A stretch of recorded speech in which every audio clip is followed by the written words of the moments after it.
Good evening, everybody, and welcome to this very special New Israel Fund Australia event tonight with Australia's 26th Prime Minister, the Honourable Kevin Rudd. My name is Liam Getreu. I'm the Executive Director of NIF in Australia, and I want to start by acknowledging that even though we're all experiencing this event virtually, we're still physically on what always has been and always will be Aboriginal land. Here in Sydney, where I'm on the land of the Gadigal people of the Eora Nation, and I want to pay my respect to the elders past, present and emerging. I've got lots of new people joining us tonight. We've had more than 750 people register. So I just wanted to give a quick word about the New Israel Fund. We're a partnership of Israelis and diaspora Jews committed to upholding the values of Israel's Declaration of Independence of a just, equal and democratic society for all its inhabitants. Our mission is to provide as much funding as possible for grassroots organisations to shape that reality on the ground. It means reducing social and economic gaps, especially those felt by women, Israel's Arab citizens and Israelis living in regional towns, combating the systematic discrimination and racism felt by refugees and people seeking asylum, Jewish immigrants from Ethiopia and the former Soviet Union, the LGBT community and Palestinian citizens of Israel, and of course working with the millions of Palestinians living in the West Bank and Gaza who suffer daily under the Israeli military occupation. Together with our partners all around the world, we've invested more than $500 million in these projects, hundreds of projects, all with this shared goal to uphold Israel's founding values. NIF's role in Israel is real, it's substantial, and it's impactful. Before we dive in properly, I just want to give a quick mention of our next event, which is at Thursday, the 1st of October. We're hosting New York Times columnist Thomas Friedman to discuss the Trump presidency, Joe Biden's candidacy, of course, the election coming up in November, and everything else US politics. It should be a really great conversation. Thomas is one of America's leading public figures. A few years ago, we hosted him at Emmanuel Synagogue in Sydney. He brought out a huge crowd, so we're expecting this to be another big one. And after this event finishes, you'll be taken straight out to a registration page for that event. Now on to tonight's guest, a quick introduction for a man who probably doesn't actually need one. Kevin Rudd served as Australia's 26th Prime Minister and also served as our Foreign Minister. He led Australia's response to the global financial crisis. He ratified the Kyoto Protocol. He delivered the national apology to Indigenous Australians, implemented a mandatory renewable energy target, introduced national paid parental leave, and pursued the world's first plain packaging regime for tobacco. None of them were small feats. Since 2015, he's been president of the Asia Society Policy Institute in New York, and he's also authored 2 memoirs. I have to say too, that as part of a generation which grew up knowing only the Howard years, 2007 was the first election that I voted in. Kevin Rudd becoming Prime Minister signaled a very substantive political shift in our community. And I think that along with President Obama's election the year after, it provided my generation of progressives with some real hope and optimism for the future. So my political upbringing, I feel like, was tied to your election, Mr. Rudd. So welcome. We've had a lot of questions come in. Like I said, more than 750 people. I'm sure we'll get to as many of them as we can, and we'll try and weave them through our conversation. But what I wanted to start with was an opportunity for you to talk a little bit about how you're seeing the world right now and to set the scene for us. And I thought a good place to start would be the 2020 summit that you brought in soon after you were elected. I'm sure no one could have imagined quite how this moment right now would have played out. But before we get to the specifics of the Middle East, maybe if you can, like I said, set the scene and reflect on where we are more generally. Well, thank you, Liam, and good evening to everybody, wherever you're joining us from across the People's Republic of Australia. And it's a pleasure to be with friends from the Australian Jewish community and friends of Israel, one and all. I've been privileged, pleased and proud to have been a supporter of Israel's right to exist with secure boundaries from the get-go. I've never had to use a Christian phrase, a Damascus Road conversion on the question of Israel. I've always been in the Labor Party and I've always been a passionate defender of Israel. Doesn't mean I support everything that Bibi Netanyahu does, but last time I went to Israel, I discovered that that's the case with a huge slab of Israelis as well. You can love Israel and not necessarily be fully in love with the government of the day. That's kind of where I fit with BB Inc. You asked a question about 2020. Look, I have always had a view that governments have a range of functions, one of which is to think carefully about the future and to plan for it to the extent that you can, with some reasonably clear objectives. Political opponents will ridicule that as 5-year plans and state planning and all the rest of it. Nothing of the sort. Back when I was a junior diplomat, back in the Mesolithic period, I worked for a while in an outfit in the Foreign Service in Australia called Policy Planning. And our job was constantly to look 5 and 10 years across the horizon. And so for me, it was kind of a natural professional instinct. So that's why we gathered 1,000 of the nation's brightest and best, all sides of politics, different professional backgrounds, around 10 major thematic areas for the future. The one I'll just reflect on slightly for tonight was in our reflections on the future of Australia's public health system. One of the reflections and conclusions was that we had to have adequate national pandemic preparedness and put in place a national pandemic plan. In fact, coming out of the 2020 summit, we conducted Australia's last major national pandemic planning exercise in late 2008, 2009. And regrettably, it wasn't repeated in the years after that by a government of a different political persuasion. But if you want a practical example of practical stuff that comes out of such exercises, it's that, because we were keen to hone the learnings which had been had from the SARS outbreak in 2003. So there you go. That's one of 100 recommendations. And by the way, of the 100 recommendations, we probably have 30 or 40 which were subsequently implemented, and practical things to this day, like the National Authority for Organ and Tissue Transplant, which increases the donation rate for, hearts, livers, and bits and pieces here and there. That exists because of the 2020 summit. So there you go, practical stuff. So as we zoom in now and talk a little bit about more of the reality on the ground in a land very far away, I wanted to start by talking about what probably dominated the news, particularly out of Israel in the first half of the year, which was the Netanyahu government's plans for annexation, which it really found itself on its own in pursuing that. It got sometimes tepid, sometimes more enthusiastic support from America, but otherwise it was pretty much on its own, and it was really only the end of a process of expansion of settlements, the entrenchment of the occupation. How do you think things got to that point where Israel used to be more of a consensus issue around the world? Things never really got too out of hand, that Israel kind of felt itself isolated on what was a major campaign promise from someone who had been prime minister for 10 years?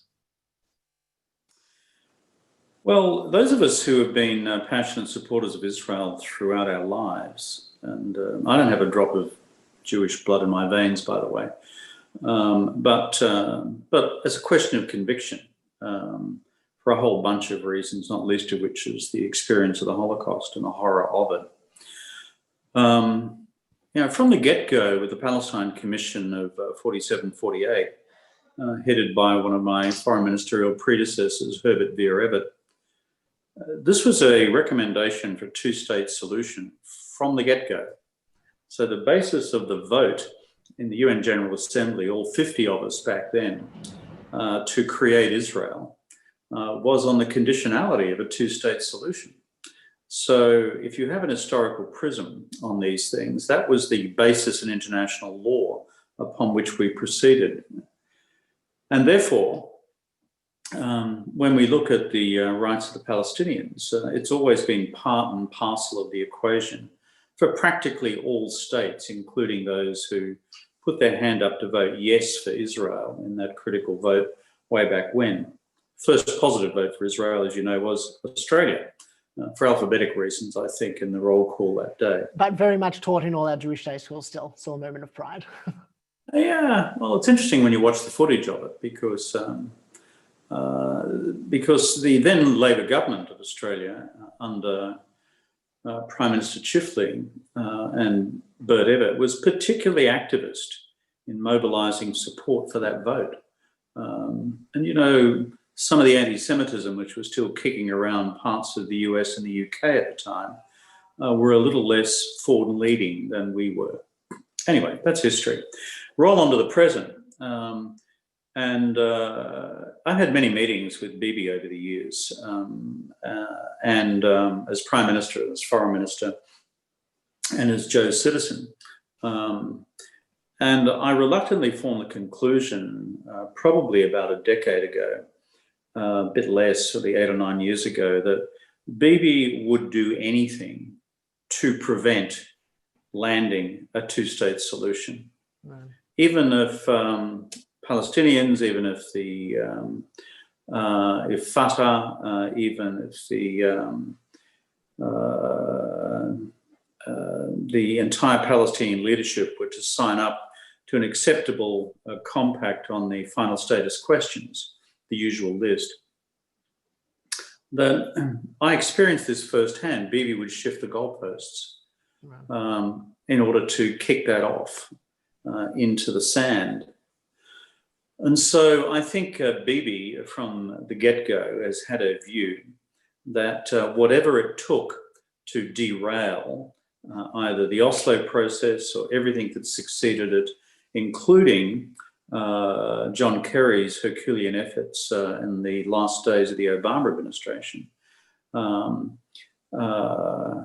that he was not just not committed, he was actively hostile. Right. So I think that Netanyahu has always had it somewhere tucked away in his cerebral cortex, that he wants on his tomb this inscription, which is, I killed the two-state solution.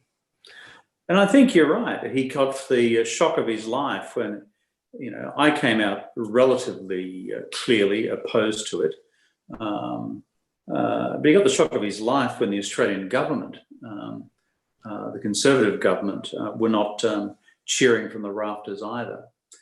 So I think it's what we call in politics and foreign policy classic overreach. I hope he learns from it, but I know he won't. He's Bibi. Right. I mean, there's, you know, his kind of obstructionism, like you said, goes all the way back to Oslo. There's those that famous rally that he held standing on the balcony looking over Zion Square in Jerusalem, where there were all kinds of you know, death threats and incitement underneath against Prime Minister Yitzhak Rabin. Of course, we all know how that ended, and many people on the left in Israel continue to hold Netanyahu at least kind of partially responsible for the mood in the country that led to that assassination. And like you said, it's been kind of an ongoing process since then. So to get back to what you were talking about before, this kind of bedrock of support that Israel has in Australia, but also around the world, is largely, I think, based around shared democratic values as well. This idea that Israel is a liberal democratic state and therefore is a natural partner in a region where there certainly aren't that many.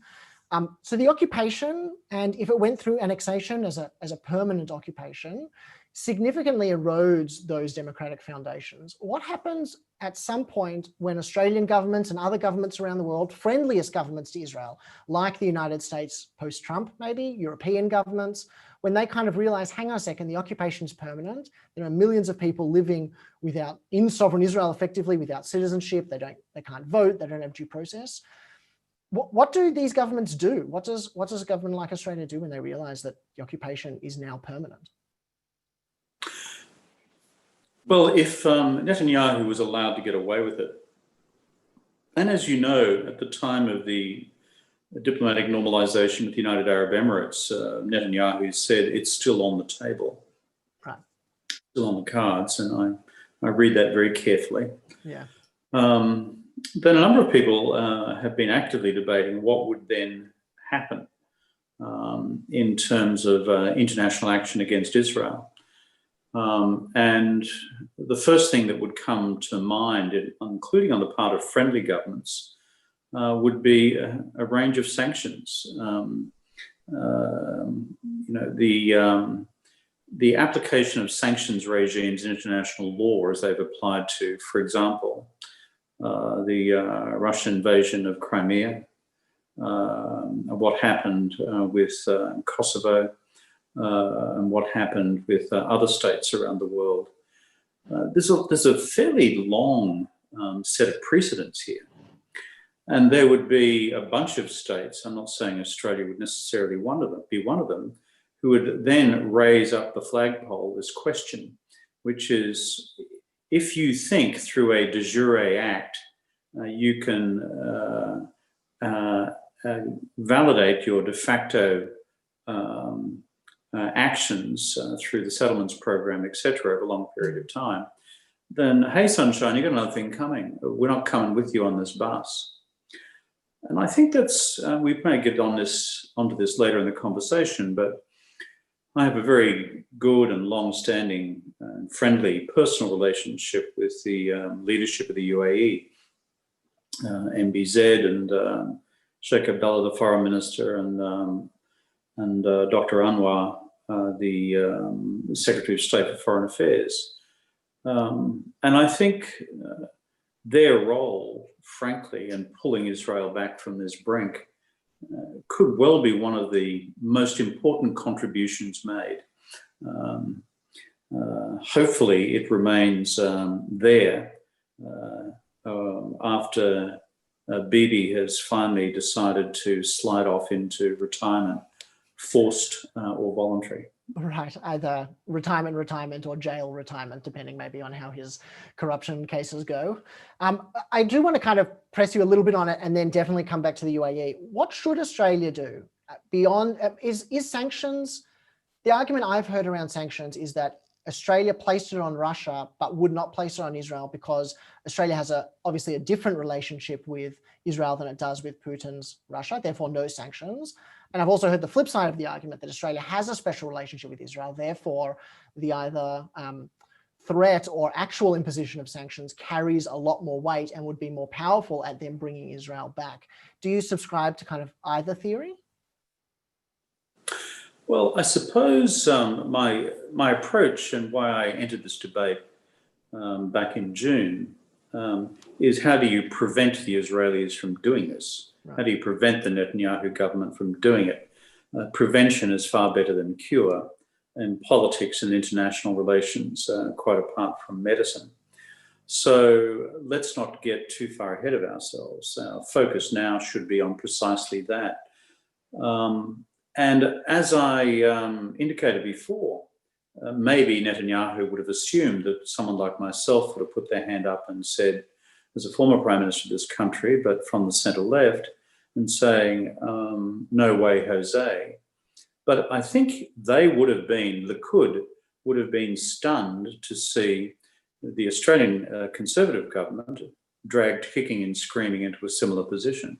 Right. And if you can't bring the Australian Conservatives with you on something like this, I'm not sure who is left outside, the governor of Louisiana on a bad day, after scripture class on a Sunday morning, So I think our focus should still be there, and together with Israel's, friends now in the Arab world, the Emiratis, the Egyptians, and the Jordanians.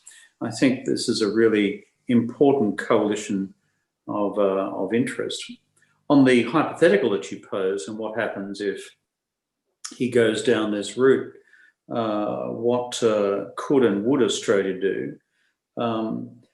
I think it would be very difficult for any Australian government, Conservative or Labor, to simply dismiss out of hand a case made in international law for sanctions.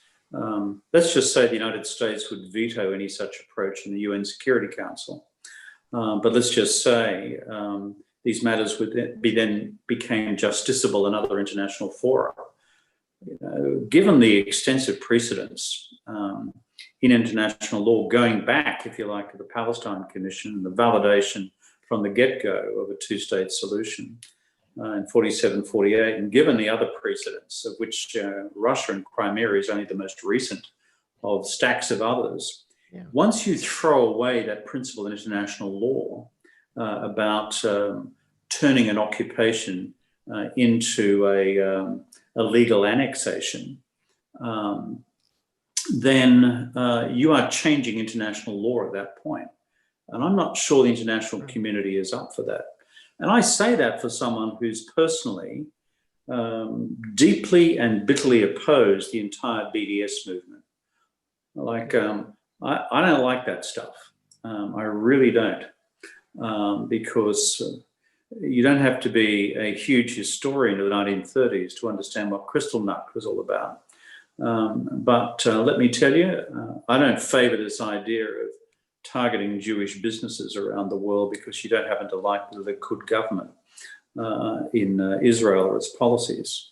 But when you're dealing with international law between states, I think the debate around sanctions, upholding the principle of the inviolability of states, then becomes very difficult to just dismiss.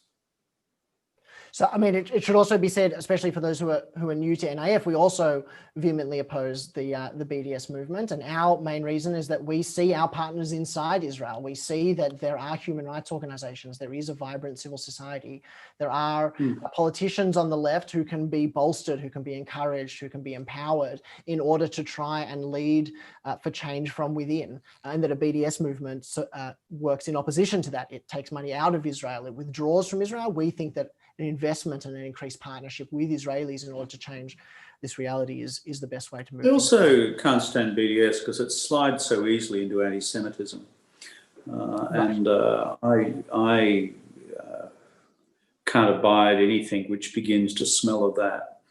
And so I remember when I was foreign minister, by the way, when the BDS was just kicking off from some socialist people's collective out of the Green Party somewhere in Victoria. I always put it down to you Victorians because the weather's so bad, you're inside too often.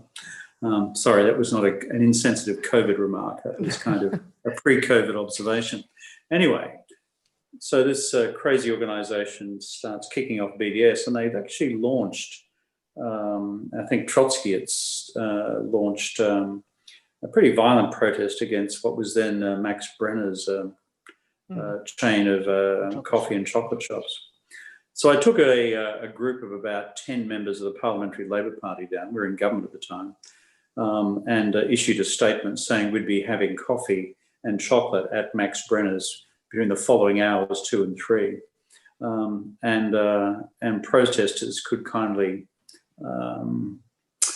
take a running jump. So we made our point. So to come back then to the UAE, I didn't realize that it was a country that you had particular connections with. So that makes it even more interesting. Do they now hold an effective veto? Is Israel, do you think, so desperate for the normalization for, flights, Emirates flights from Dubai to Tel Aviv and increased trade and kind of military, and security, economic investment as well, that now they'll just keep reminding Israelis, no, you can't move forward with this because otherwise everything else falls over? I haven't had time for a long and certainly in-person conversation with UAE leaders. That normally happens when we gather in November in that part of the world. I've been doing it since I left office. But my instinct would be that the Emiratis would see themselves as having now big leverage, but also given the flack they've taken in the rest of the Arab world and the rest of the Muslim world over this decision. Not just big leverage, but frankly, a whole lot of credibility at stake across with their Muslim brothers and sisters, which is, we alone can prevent the Israelis from doing this. So I think it does provide both leverage and I think in their own case, a sense of genuine responsibility.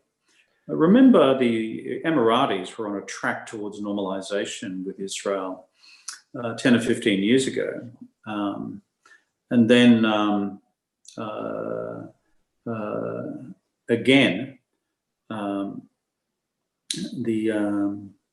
Netanyahu government, I think it was in office at the time, decided to undertake that assassination of the Hamas leader in Dubai using manufactured false Australian passports, an issue upon which there's been some correspondence recently in the Australian Jewish news. And I remember talking to the Emiratis at the time, and they couldn't believe that Netanyahu's mob could be so bloody stupid as to blow up, literally, their major opportunity for normalization at the time. Now, where would Israel and the rest of the Arab world be today if we were now more than a decade into a normalized relationship with the Emirates? So we need to be very careful about these sorts of,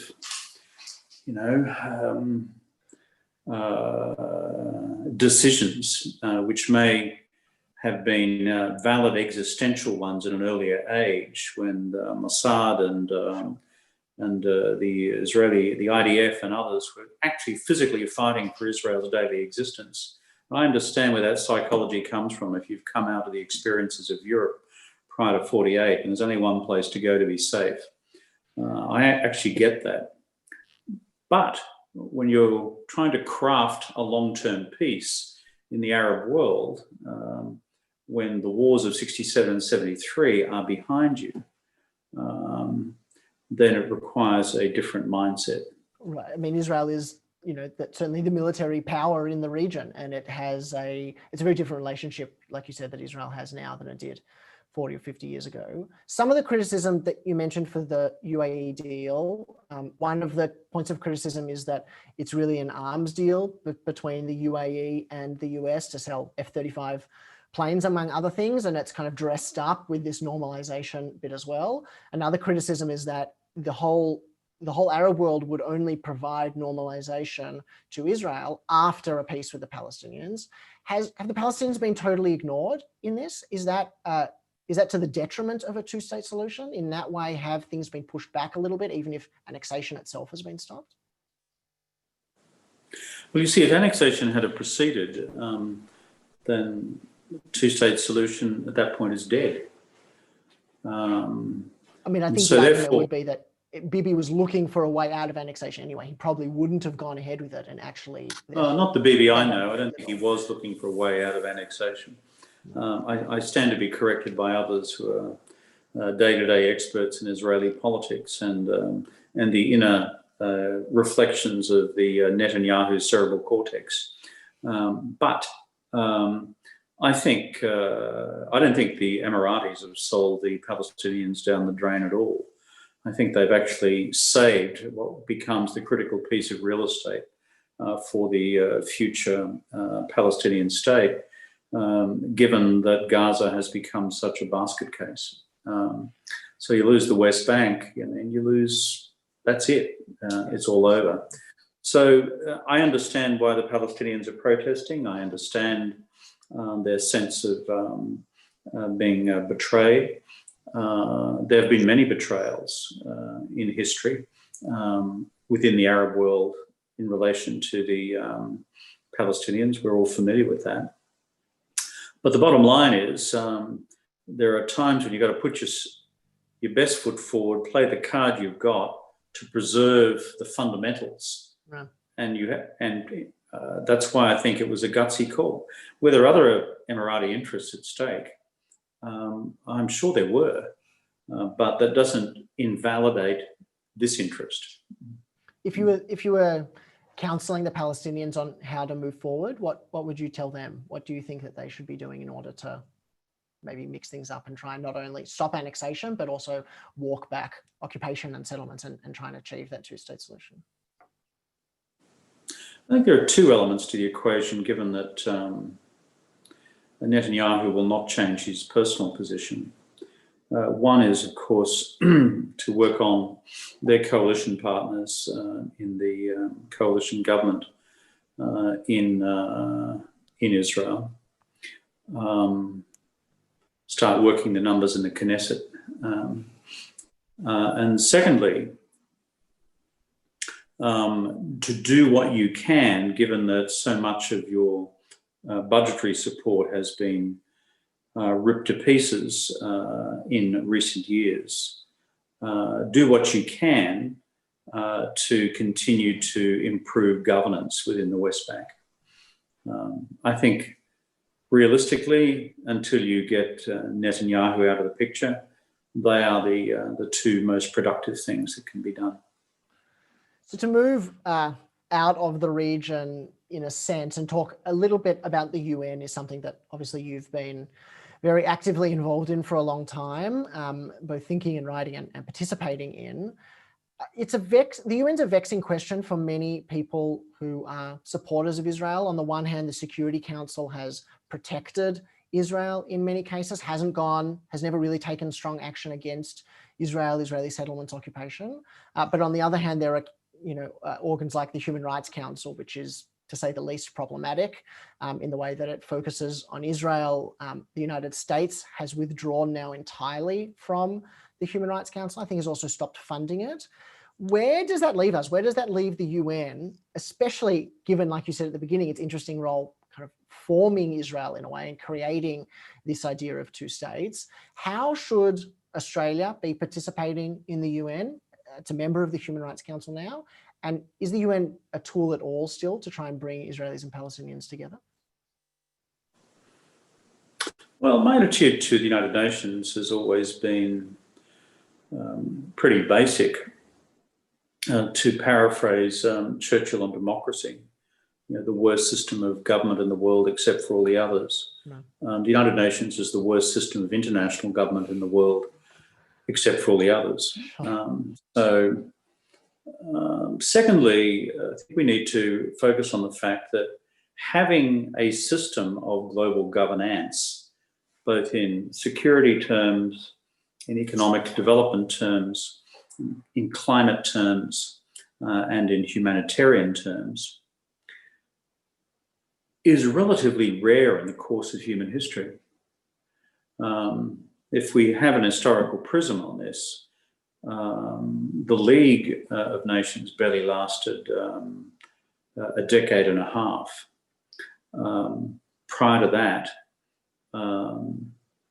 the Concert of Europe, from Waterloo through until Sarajevo, may have helped preserve a large part of the European peace. Mind you, the rest of the world was colonised, where there was much violence. Escapes attention in most of the European history books. So therefore, if we apply a historical prism, be very careful when there's just this, what I've described as semi-trendoid kind of after your second glass of Grange in the evening, and when you're into the goat cheese by 10 o'clock to say, the UN is useless. For God's sake, creating the bloody institution in the first place in 1945 was no mean feat. Right. The American leadership involved in corralling 50 states into accepting the UN Charter, powers of the General Assembly, powers of the Security Council, and critically the work of the Trusteeship Council and the Decolonisation Committees. We went from 50 members to 192, and that's quite a lot. So, including most of what we see in Africa. So therefore, and most of what we see in Asia. So therefore, I think the critics need to take a long, deep breath when they say, it's hostile to the interests of the democracies, it's hostile to the interests of Israel. Look, the fabric of international law is a very thin fabric, and a key part of that fabric is the actual UN Charter. The UN Charter outlaws the invasion of states. Prior to the UN Charter coming into being, there was no law which prescribed military invasion. I think we had a fair example in the 1930s how that turned out, and then generation before then. So my attitude is it's imperfect, but it exists. And on the key part of your question, what should Australia do? For God's sake, when the Conservatives in this country think that it's just good open sport domestically to attack the UN, to delegitimise it, to find some example of UN excess here, there and everywhere, without actually being honest about the brilliant work being done today by a bunch of nameless UN officials somewhere in southern Sudan, who will never be acknowledged, but who frankly are keeping the basic humanitarian fabric together. I mean, I think that's just so much bullshit. And so therefore, when Morrison gave this speech several months ago now in his, stentorian denunciation of globalism, well, for God's sake, that's straight out of the Trumpian playbook of saying UN bad. It takes your sovereignty away.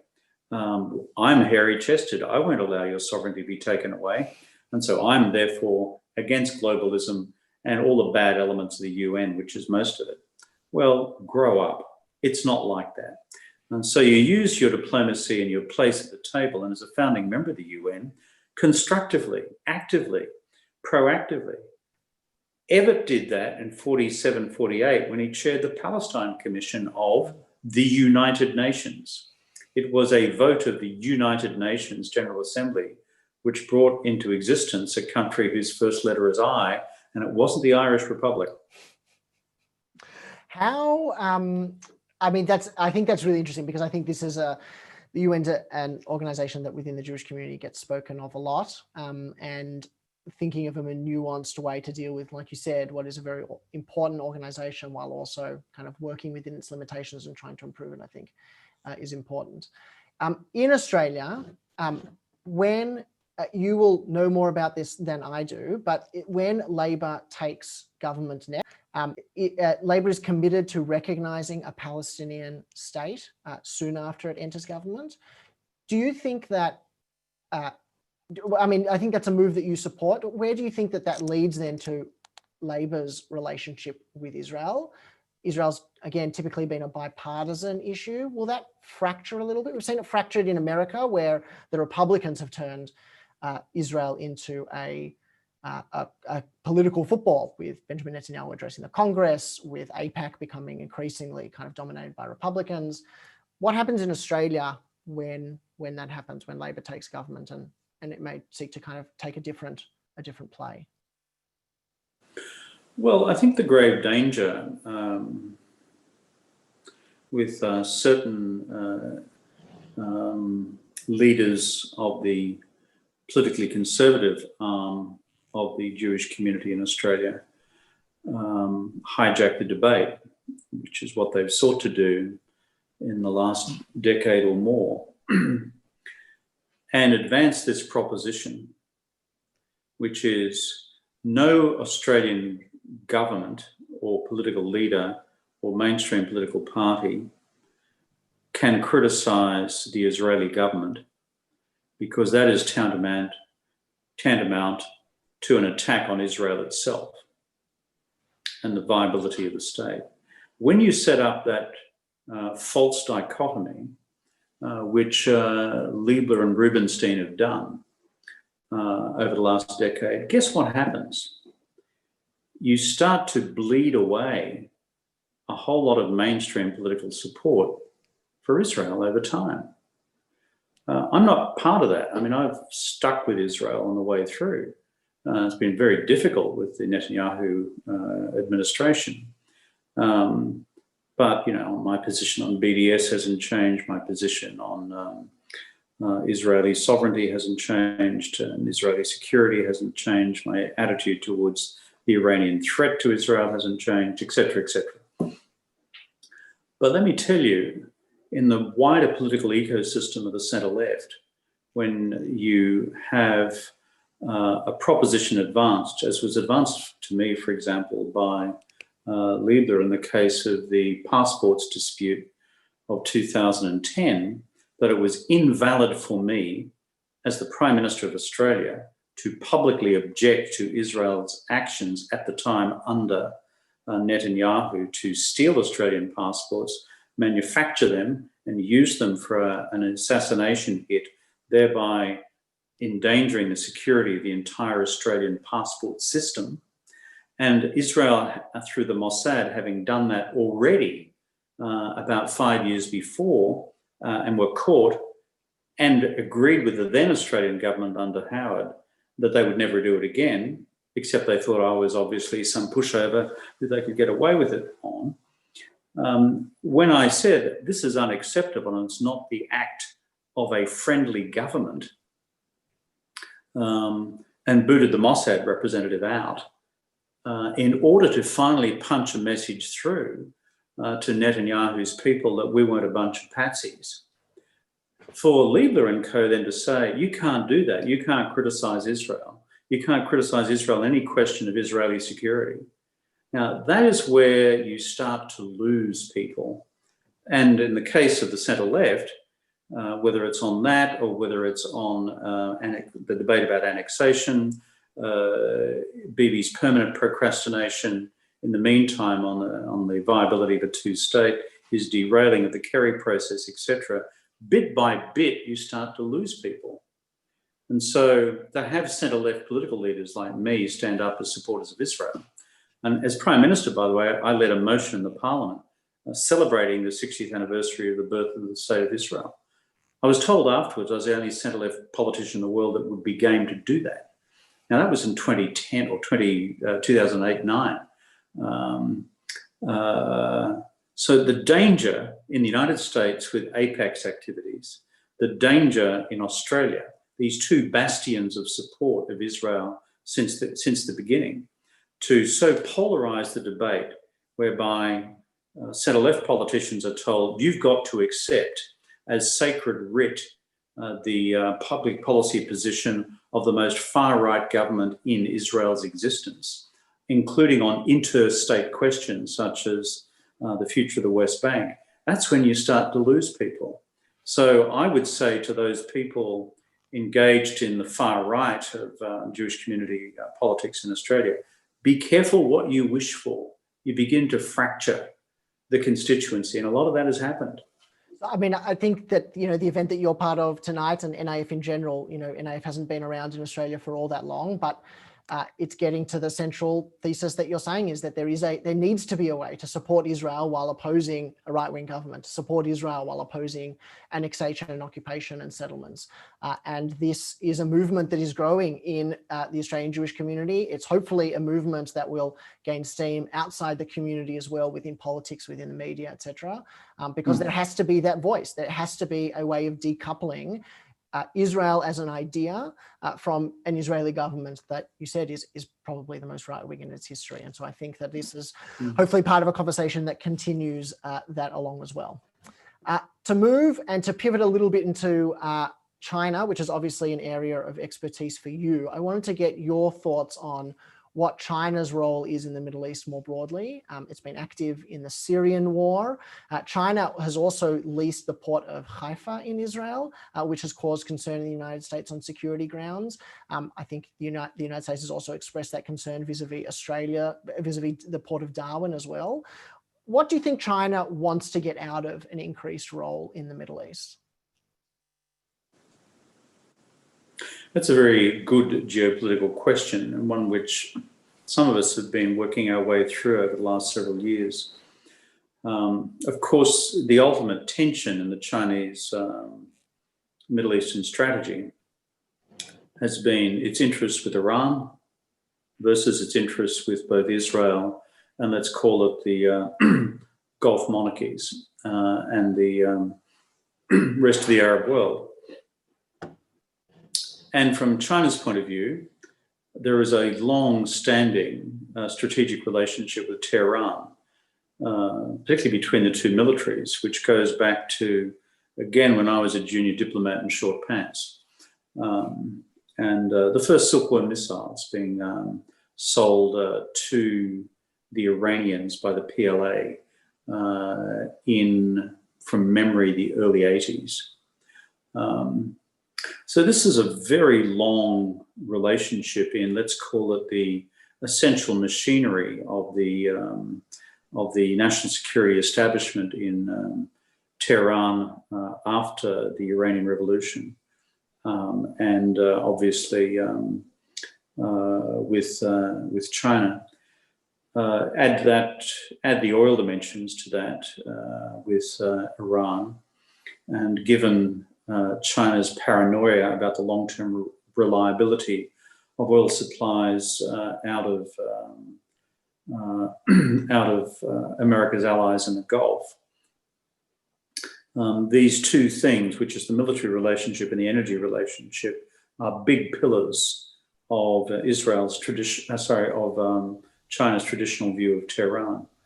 So the whole normalization towards both Israel and, let's call it, the moderate Arab states has been a more recent phenomenon, probably of the last, if I was pulling something out of the air, 15 years, gathering intensity in the last 10, and certainly the last 5. I'm often in the Emirates, as I indicated before, and I'm on advisory board there. And I'm in Saudi as well.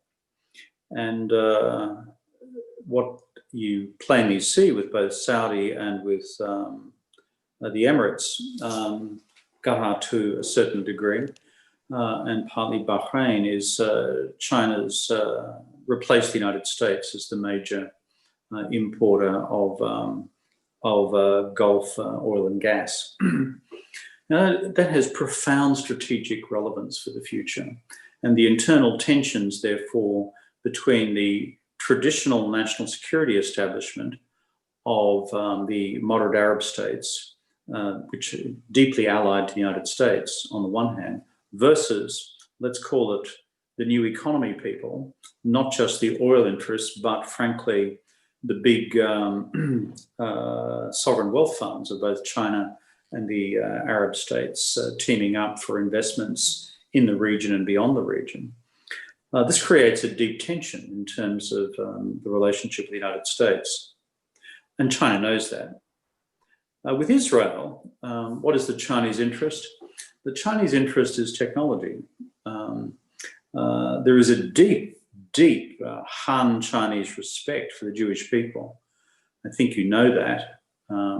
But as someone who's spent a little bit of time in Israel over the years, not as much as I'd like, but I've been to Israel, that many times. I've been to China about 150 times. My Chinese is much better than my Hebrew, I've got to say. We can teach you, it's okay. Okay, yeah. The automatic respect which Han Chinese have for the remarkable creativity and entrepreneurialism of the Jewish people is palpable. You hear it all the time. So that's one thing. The work ethic, the fact that Israel has built something out of nothing is another attribute.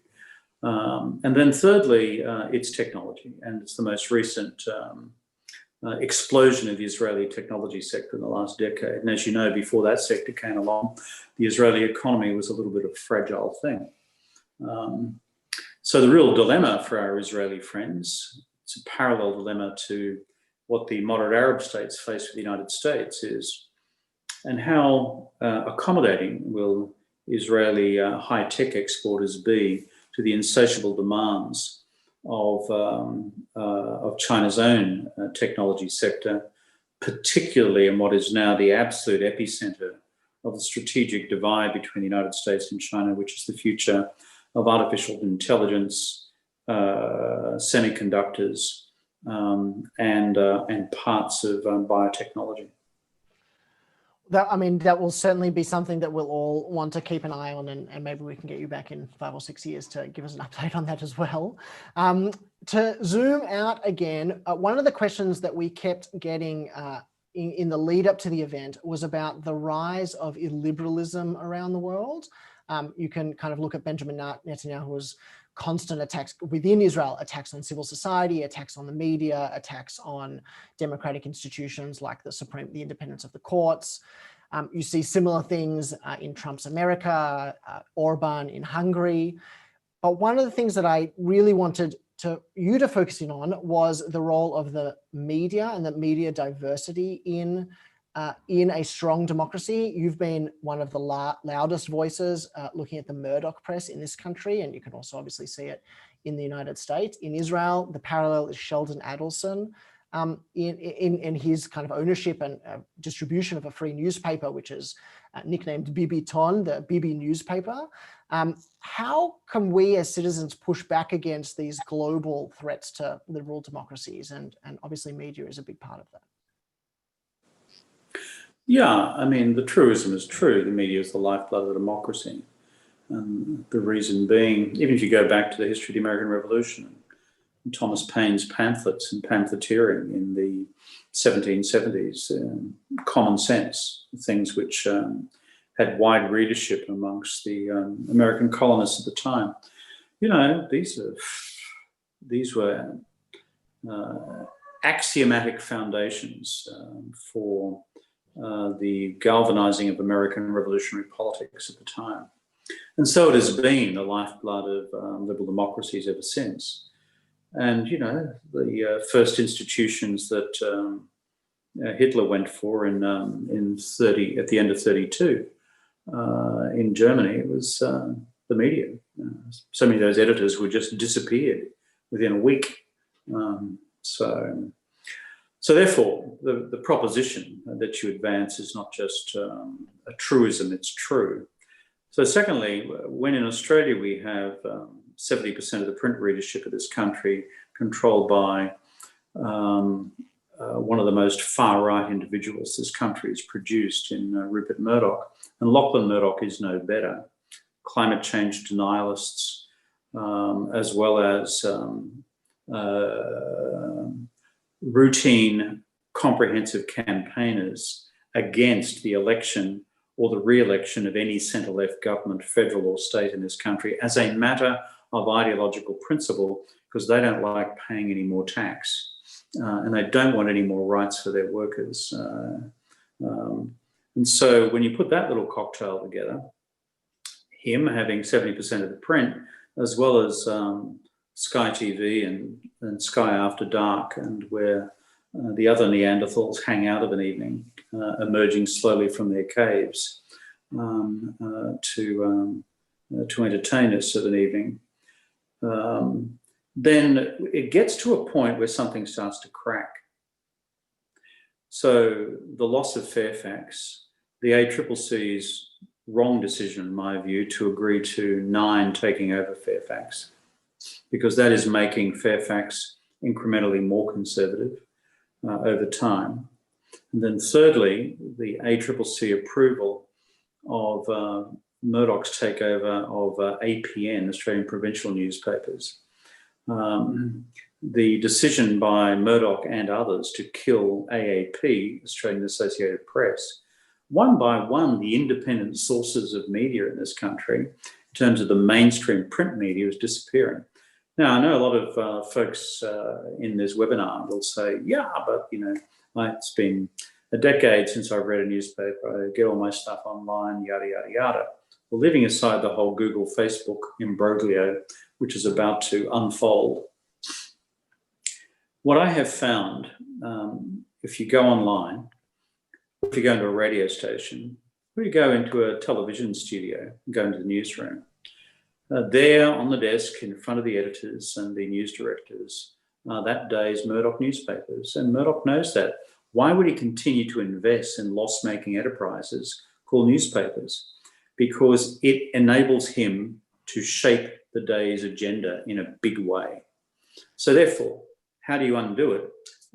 My prima facie recommendation is that we need a royal commission like Leveson, which occurred in the United Kingdom, to throw open the whole question of the future of media diversity, not just focused on Murdoch, but focused on the rest as well, including the future funding and independence of the national broadcast of the ABC. How on that kind of, are we on an irredeemable slide away from liberalism, of which again media is a part? Are these governments just going to continue going down because there is an obvious win for them in targeting liberal institutions, targeting the courts, targeting the media kind of creating that echo chamber in order to propel them forward. Is this a dangerous time for democracies? Where do you see things 15 or 10 or 15 years from now? Yeah, you see, democracy, it's a bit like the conversation we had before about the United Nations. Democracy does not have a long history. Really, the limited franchises in the 19th century didn't become universal franchises until the 20th, and didn't become the case in a majority of states probably until after the end of the Cold War. These are very recent evolutions. The idea of democracy might be an old idea. It's institutional reality, as opposed to, sort of halcyon views of Periclean Athens and all the slave owners and the blokes who kind of ran the show back then. Universal suffrage is a very recent thing, barely 100 years. Removal of the property qualification and the franchise to women. So I have this kind of view that when you've got something precious, a bit like the UN Charter, and those of us who, for a season, have it entrusted to us to nurture, we really got to do some nurturing, defence and protection. So what are the threats to the future of democracy? I think there's kind of three of them. One is the illiberal nature of media monopoly,